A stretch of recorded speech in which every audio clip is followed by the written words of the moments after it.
Some cities are beautiful, but Miami is an experience. Hi, me Aishwarya living in new Jersey. आज आमचा मायामीमधील day 2 सुरू झाला विनवूड वॉल्सपासून. रंगाने भरलेल्या या ओपन एअर आर्ट डिस्ट्रिक्टमध्ये प्रत्येक वॉल एक मास्टरपीस आहे. ग्रॅफिटी आर्ट आणि क्रिएटिव्हिटी पाहून प्रत्येक कॉर्नर फोटोवरती वाटतो. प्रसिद्ध आर्टिस्टने तयार केलेले आर्टवर्क्स इथे पाहायला मिळाले आणि यांची किंमत लाखो रुपयापासून ते लाखो डॉलर्सपर्यंत होती. खरंच पाहण्यासारखे इथले सर्व आर्ट्स होते. त्यामुळे तुम्ही मायामी ट्रिप प्लॅन करत असाल तर या प्लेसला नक्की व्हिजिट करा. त्यानंतर आम्ही ड्राईव्ह करत पोहोचलो लिटल हवानाला.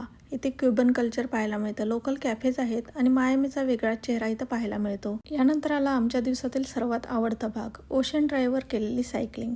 एका बाजूला अटलांटिक ओशनचे सुंदर व्ह्यूज आणि दुसऱ्या बाजूला आयकॉनिक आर्ट डेको बिल्डिंग्स. हा एक्सपिरियन्स आजच्या दिवसामधील हायलाईट ठरला आणि दिवसाचा शेवट झाला मायामी बीचवर.